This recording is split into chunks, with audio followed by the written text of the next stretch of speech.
పరీక్ష season 2 top 15 selections అయితే మొదలైపోయాయి. Already మనకి తెలుసు టాప్ 3 సెలెక్ట్ అయిపోయిన విషయం. సో వాళ్ళు వచ్చేసి రాజకుమారి, చరణ్, మిథిలేష్ వీళ్ళైతే ఆల్రెడీ ముందే మనకి సెలెక్ట్ అయిపోయారు. సో ఇంకెవరైతే టాప్ 12 ఉన్నారో వాళ్ళ కోసం అయితే టాస్క్లు అయితే పెట్టారు. సో ఆ టాస్క్ జెన్యూన్ గా గెలిచి ఎవరెవరు టాప్ 15 లోకి వెళ్ళారో వాళ్ళ పేరు అయితే మనం ఇప్పుడు తెలుసుకుందాం. సో ఈ వీడియోని ఖచ్చితంగా మీరు ఎక్కడ స్కిప్ చేయకుండా లాస్ట్ వరకు చూడండి. సో ఎవరైనా సరే కొత్తగా నచ్చాలని చూసినట్టయితే ఒక లైక్ సబ్స్క్రైబ్ వేసుకోండి. సో ఇంకా మనకి ఫస్ట్ వన్ వచ్చేసి మిథిలేష్, రాజకుమారి అండ్ చరణ్. వీళ్ళైతే టాప్ 15 లో ముందే ఆడిషన్ ఇచ్చినప్పుడే వాళ్ళ ఇంట్రో, వాళ్ళు చెప్పే విధానం, వాళ్ళ జెన్యూటీ నచ్చింది కాబట్టి 3 గ్రీన్ సిగ్నల్ ఇచ్చి వాళ్ళైతే డైరెక్ట్ టాప్ 15 లోకి అయితే తీసుకున్నారు. సో ఇంకా మిగిలిన వాళ్ళు ఎవరైతే ఉన్నారో వాళ్ళు ఏం టాస్క్ చేసి జెన్యూన్ గా టాప్ 15 కి వెళ్ళారో వాళ్ళ గురించి అయితే నేను చెప్తాను. సో నాకు నచ్చిన వాళ్ళు కొంతమంది నార్మల్ గా అనిపించింది, జూరీస్ నార్మల్ గానే వాళ్ళ టాప్ 15 లోకి తీసుకెళ్ళిదేమో అని నాకు అనిపించింది. మరి మీకేమనిపించింది ఖచ్చితంగా లాస్ట్ లోకి నాకు చూసి నాకు కామెంట్ చేయండి. సో టాప్ 15 లో శాలిని కూడా ఉంది. సో ఈ శాలిని టాప్ 15 లోకి వెళ్ళడం అయితే ది గ్రేట్ అనమాట. ఎందుకంటే శాలినితో పాటు అమన్ కూడా పార్టిసిపేట్ చేశాడు ఒక టాస్క్ లో. సో ఆ టాస్క్ చిన్న విషయం నేను మీకు చెప్తాను. ఏంటంటే ఆ టాస్క్ లో వెజిటేబుల్ చెత్త ఏదైతే ఉంటుందో బాగా స్మెల్లింగ్ వచ్చేది, 2 వీక్స్ 3 వీక్స్ సైడ్ కు పెట్టిన చెత్త బాగా స్మెల్ వస్తుంది కదా. సో దాని గురించి అయితే టాస్క్ ఇవ్వడం జరిగింది. సో ఆ టాస్క్ లో అయితే తను అసలు 1 సెకండ్ కూడా అసలు బయటికే రాదు. ఆ టాస్క్ అయిపోయినాక జడ్జెస్ వెళ్ళమని చెప్పినాక కూడా అసలు తను బయటికే రాదు. కానీ అమ్మని అయితే బయటకు వస్తాడు, అమ్మని మిస్టేక్ ఏమైంది మళ్ళీ లోపలికి వెళ్తారు. కానీ తనైతే అసలు చాలా అయితే అసలు బయటికే రాదు. సో నిజంగా గ్రేట్. అసలుకి మనం 1 డే 2 డేస్ చెత్త చూస్తే స్మెల్ ఇంకే అసలు నువ్వు తల తిరిగిపోయాడు అనిపిస్తుంది. బట్ 3 వీక్స్ నుంచి ఉన్న చెత్తని ఆమె ఉండి ఆ టాస్క్ ఖచ్చితంగా చెయ్యాలి, గెలవాలనుకున్న సత్తతోటి గెలిచి చూడండి. నిజంగా అసలు గ్రేట్ అసలుకి. సో టాప్ 15 లో దీనికి ఖచ్చితంగా అర్హురాలు. ఇంకా మనకి నెక్స్ట్ వన్ వచ్చేసి షష్ఠి. సో ఈ షష్ఠి వచ్చేసి ఏం చేస్తుంటే వాళ్ళ ఎక్స్ లవర్ కి అయితే కాల్ చేసి మాట్లాడింది. షష్ఠి అయితే వాళ్ళ లవర్ కి ఎక్స్ లవర్ కి ఫోన్ చేసి నాదే తప్పైంది, నేను నీ లైఫ్ లోకి రావాలనుకుంటున్నా, నా ఎక్స్క్యూజ్ చెయ్యి, సారీ అని చెప్పడం నాకు రియల్ గా మస్తు అనిపించింది.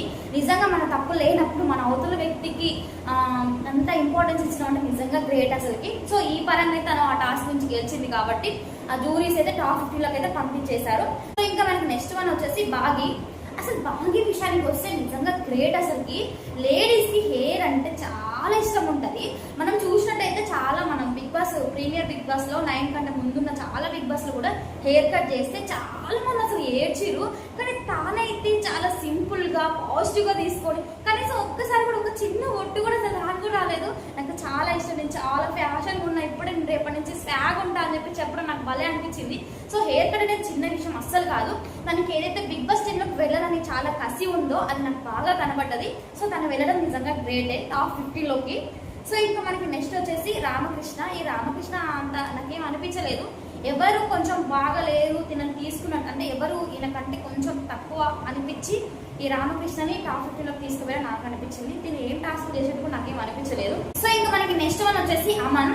అమన్ అయితే నిజంగా గ్రేట్. అంటే తను చేస్తాడా చేయడానికి వదిలిపెడితే ప్రతి ఒక్క టాస్క్ లో తను ఖచ్చితంగా చెయ్యాలని నిరూపించుకోవాలని ప్రతి ఒక్క టాస్క్ చేయని చేసి నీ ఖచ్చితంగా చేయలేసి అని చెప్పిండు. సో దాంట్లో ఒక టాస్క్ ఏంటంటే బాగా స్పైసీ ఉన్న మిర్చెస్ ని తీయడం. ఫస్ట్ గ్రీన్ చిల్లీ ఇస్తారు, ఫుల్ స్పైసీ అనిపిస్తుంది. అయినా కూడా మళ్ళీ రెడ్ చిల్లీ, అది కూడా 1000 అంటే ఎక్కువ స్పైసీ ఉన్న నాటు మిరపకాయలు ఏదైతే ఉంటాయో వాటి కంటే ఎక్కువ స్పైసీ ఉన్న మిరపకాయలని ఆయన ఇచ్చినా కూడా తినేసి స్పోస్టీగా తీసుకున్నాడంటే నిజంగా గ్రేట్ అసలుకి. అసలు ఎవ్వరు కూడా అసలు దానికి రెస్పాన్స్ కాలేదు. తను మాత్రం ఖచ్చితంగా నేను తింటా అని చెప్పేసి తిని ఆ స్పైసీ మొత్తం తట్టుకున్నాడు. నాకు నిజంగా గ్రేట్ అనిపించింది అసలుకి. సో అమన్ కూడా వెళ్ళాల్సిందే టాప్ 15 లోకి. సో ఇంకా మనకి నెక్స్ట్ వన్ వచ్చేసి హేమంత్. హేమంత్ కూడా నిజంగా గ్రేట్ అసలుకి. హేమంత్ ఏమని చెప్పినట్టే మనకి స్టార్టింగ్ వాళ్ళ డాడీ అతను మాట్లాడుకోరు ఇవంతా నాకు ఎందుకో ఏదేదో ఒక కంటెంట్ ఏదో ఒకటి ఉండాలి, మెయిన్ గా ఏదో ఒకటి ఉండాలి అని చెప్పినట్టు అనిపించింది. జెన్యున్ గా నాకు అనిపించలేదు. బట్ ఏదైతే టాస్క్ ఉన్న టాప్ 15 లోకి ఖచ్చితంగా వెళ్ళడానికి ఏదైతే కొన్ని టాస్క్ ఇచ్చారో ఆ టాస్క్ లో తనైతే నోస్ పిన్ అండ్ ఇయరింగ్ అయితే కుట్టించుకోవడం జరిగింది. అసలు అది కుట్టించుకుంటే నేను కొంచెం కూడా అసలు ఒక్కసారి కూడా అరవలు కూడా అవ్వలేదు అసలు. ఎందుకంటే చాలా పెయిన్ ఉంటుంది. మనకి చిన్నప్పుడు కుట్టించుకునేది ఇయర్ రింగ్స్ కొంచెం పెద్ద అయినాక కుట్టించుకుంటే చాలా డిఫరెంట్ ఉంటుంది. ఎందుకంటే కొంచెం ఫేస్ మొత్తం ముదిరిపోవడం ఇలా ఉండడం వల్ల చాలా పెయిన్ అనిపిస్తుంది కుట్టేటప్పుడు. కానీ తనైతే చిన్న రెస్పాన్స్ కూడా అసలు ఇవ్వలేదు. ఏమన్నా శ్రీమాకు అడుగుతుంటే నాకు ఇంట్లో ప్రాబ్లమ్స్ కంటే నేను చేసిన ప్రాబ్లమ్స్ కంటే ఇది చిన్న విషయం, సో ఇది నాకు చిన్న విషయమే, నేను అంత బాధపడాల్సిన అవసరం లేదని చెప్పేసి చాలా పాజిటివ్ గా తీసుకున్నాడు. నాకు కూడా నచ్చింది. సో అందుకని తను టాప్ 15 లోకి వెళ్ళిపోయాడు జూరీ. నెక్స్ట్ వన్ వచ్చేసి దీపక్. సో దీపక్ అయితే స్పైసీ మిర్చిస్ తిని ఎల్లుంచి ఊదినప్పుడు అయితే లిటరలీ నాకు నాకైతే కళ్ళ నుంచి నీళ్ళు వచ్చినాయి అసలుకి. నార్మల్గా కర్రీస్లో కొంచెం స్పైసీ ఎక్కువైతే అసలు మనం తట్టుకోలేము, కానీ అంత స్పైసీ తిని సో ఆ టాస్క్లో అయితే దీపక్ అయితే సూపర్ అయ్యింది అసలుకి. అందుకని చెప్పేసి టాప్ 15లోకి తీసుకెళ్ళి నాకైతే అనిపించింది. సో పర్లేదు, అంటే అంత స్పైసీగా ఉండి పెళ్ళి ఊదిందంటే నిజంగా గ్రేట్ అసలుకి. నెక్స్ట్ వన్ వచ్చేసి రోహిత్.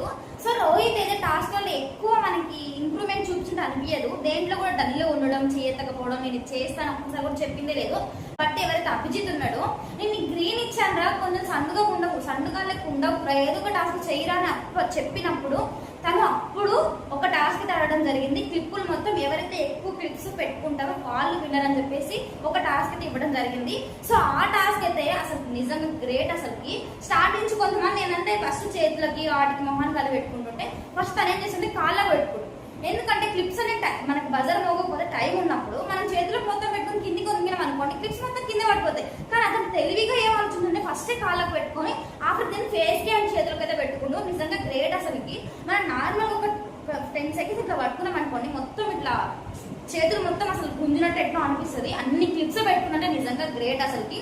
సో అందువల్ల తనైతే టాప్ 15లోకి తీసుకెళ్లిపోయారు మన జడ్జెస్. సో ఇంకా మనకి నెక్స్ట్ వన్ వచ్చేసి సింగర్ ఝాన్సీ. సో తినకైతే ఫస్ట్ నుంచి కూడా టాస్క్లు అయితే అంతగా ఎవరు ఇవ్వరు. తను కూడా అంత ఎక్కువ నేను ఆడతా అని మాత్రం ఒక్కదాని కూడా అన్నట్టు నాకు అనిపించలేదు. అయితే సింగర్ ఝాన్సీకి ఎట్లా ఆపర్చునిటీ వస్తుందంటే ఈ టాస్క్ లో ఒక అమ్మాయి ఆల్రెడీ గేమ్ కి వెళ్దామని చెప్పి వెళ్ళిన తర్వాత అమ్మాయి నోటి దూల వల్ల అమ్మాయి అయితే ఆ గేమ్ నుంచి క్విట్ అయ్యి ఝాన్సీ అయితే తీసుకోవడం జరుగుతుంది శ్రీముఖి. అసలు ఆ గేమ్ ఏంటిదంటే కాళ్ళకి 2 తాళ్ళు కడతారు. సో కాళ్ళకి 2 తాళ్ళు కట్టి చేతికి ఒక బ్యాండ్ వేస్తారు, ఒక కరెంట్ షాక్ కొడుతూ ఉంటారు. వాళ్ళు గ్లాస్లలో వాళ్ళకి సంబంధించిన ఏదైతే బ్లూ పింక్ అనే ఆప్షన్ ఇచ్చారు. సో ఆపోజిట్ వాళ్ళకి పింక్, ఇమ్మెక్ బ్లూ ఝాన్సీకి. సో దాన్ని తీసుకెళ్లి ఒక దాంట్లో ఎవరైతే ఎక్కువ స్టోర్ చేస్తారో వాళ్ళు విన్నర్ అనమాట. సో అలా ఝాన్సీ అయితే విన్నర్ అయ్యి టాప్ 15లోకి అయితే వెళ్ళిపోతుంది. సో నాకు అదైతే నాకు ఏదైతే టాస్క్ ఉందో అంత అనిపించలేదు, అంతగా నాకు నచ్చలేదు కూడా. అంటే టాస్క్ చాలా సింపుల్ గా ఉన్నట్టయితే నాకు అనిపించింది. ఝాన్సీ వెళ్ళకపోవడమే నాకు మంచిగా నాకు అనిపించింది. మరి మీకేమనిపించింది నాకు ఖచ్చితంగా కామెంట్ చేయండి. సో నెక్స్ట్ వచ్చేసి మిస్ అపూర్వ. సో తినేది ఒక టాస్క్ లో పార్టిసిపేట్ చేయడం జరిగింది. సో ఆ టాస్క్ ఏంటంటే ఐస్ క్యూబ్స్ వాటర్ ఏదైతే ఉందో దాంట్లో కరెక్ట్ గా 3 మినిట్స్ అయితే దాంట్లో ఉండాలని చెప్పేసి అయితే మన జడ్జెస్ అయితే చెప్పడం జరుగుతుంది. సో కరెక్ట్ గా 3 మినిట్స్ 12 సెకండ్స్ అయితే తను ఉండడం జరిగింది. అంటే అటు ఇటు ఉన్నా పర్లేదు, తను లేచిన తర్వాతనే ఇంకొక అమ్మాయి అయితే లేవడం జరుగుతుంది. సో కరెక్ట్ గా ఆ టయానికి లేవడం, ఈక్వల్ గా అటు ఇటు రావడం అయితే నిజంగా గ్రేట్ అసలు. ఎందుకంటే టైం అనేది మనం అంత కరెక్ట్ గా గుర్తు పెట్టుకోలేము. అది కూడా మనం అక్కడ ఉండి మనం లెక్కేసుకున్నా ఏం కాదు, కానీ అవతల నుంచి జడ్జెస్ ఏబిసిడీలు రివర్స్ నుంచి చెప్పు అది ఇదని తను కన్ఫ్యూజ్ చేసినా కూడా తను మాత్రం కొంచెం కూడా కన్ఫ్యూజ్ కాకుండా కరెక్ట్ గా 3 minutes 30 seconds కి అయితే తనకు లేవడం జరిగింది. నిజంగా గ్రేట్ అసలుకి. టైం అనేది కరెక్ట్ గా మెయింటైన్ చేసింది తను. సో అందుకని చెప్పేసి తనైతే టాప్ 15లోకి అయితే వెళ్ళిపోయింది. సో ఇంకా మనకి నెక్స్ట్ వన్ వచ్చేసి యాంకర్ ప్రియా. తిన మాటల్లో ఉన్నంత కాన్ఫిడెన్స్ మనకి గేమ్స్ లో కానీ టాస్క్లలో కానీ చూపించట్టు అనిపించలేదు. అయినా సరే ఆమె టాప్ 15లోకి తీసుకెళ్ళింది. ఎందుకంటే వాగుడు కాయ కాబట్టి కొంచెం ఎందుకో మనకి బిగ్ బాస్ లో పనికి వస్తుంది అని అనుకున్నారేమో నాకు అనిపించింది. బట్ ఆమె టాస్క్ లో అంత అయితే ఇంప్రూవ్మెంట్ అయితే నాకు ఇంకా అనిపించలేదు. సో ఇంకా మనకి నెక్స్ట్ వన్ వచ్చేసి గాయత్రి. అసలు ఈమె ఏం చేసిందని 15లోకి తీసుకుని నాకు అర్థం కాలేదు. ఈమె ఒక టాస్క్ లోకి వెళ్తుంది. ఆ టాస్క్ ఏంటంటే క్లిప్ పెట్టి ఉంటుంది, సగం మొత్తం పెట్టుకుంటది, నొప్పిలేస్తుంది. పెట్టిన ఒక 10 seconds కే నొప్పిలేసి ఆ టాస్క్ నుంచి తను వెళ్ళిపోతుంది. తర్వాత 2 members తను కంటిన్యూ చేస్తే దాంట్లో ఒకరు గెలిస్తే అది సెకండరీ అనుకో. అసలు ఈమె టాస్క్ మధ్య నుంచి ఓడిపోయింది. అసలు ఈమె ఎందుకు టాప్ 15లోకి తీసుకుని నాకు అర్థం కాలేదు. నాకేమనిపిస్తుంది అంటే కొంచెం సెలబ్రిటీ పరంగా కానీ ఎవరైనా తెలిసిన వాళ్ళు ఉర్రా లేకుండా అట్లా ఏమైనా చేసిర్రా అన్నట్టు అనిపించింది. కానీ ఇమ్మే పరంగా అసలు 1% కూడా మనకి అగ్నిపరీక్ష సీజన్ 2కి వెళ్ళిన తర్వాత ఇమ్మే 1% కూడా చేసిందంటే ఒక 1% కూడా లేదు. గాయత్రి కాకుండా టాప్ 15లోకి సుమన్ తీసుకుంటే బాగుందని నాకు అనిపించింది. అసలు ఎందుకంటే కళ్ళల్లో మొత్తం స్పైసెస్ మొత్తం ఇట్లా పెట్టుకొని అసలు ఊదడం, ఖచ్చితంగా నేను టాప్ 15లోకి వెళ్ళాను కసి మాత్రం నాకు చాలా బాగా నచ్చింది. అసలు అంతసేపటి కూడా చాలా తను ఎంత ఇవ్వాలో అంత ఎఫెక్ట్ అయితే ఇచ్చింది. బట్ తనైతే ఏదైతే మనకి 15 ఉంటుందో టాప్ 15 దాంట్లో తీసుకోకపోవాలి నాకు అసలు నచ్చలేదు. ఇమ్మ అసలు గాయత్రి అసలు 1% కూడా అసలు ఏం చేయలేదు. ఎందుకు టాప్ 15లోకి తీసుకురా నాకైతే లేదు. ఒకవేళ మీకు తెలిసే ఖచ్చితంగా నాకైతే కామెంట్ చేయండి. మరిన్ని అగ్నిపరీక్ష సీజన్ 2 ఎపిసోడ్ గురించి తెలుసుకోవాలనుకుంటే ఖచ్చితంగా నా ఛానల్ని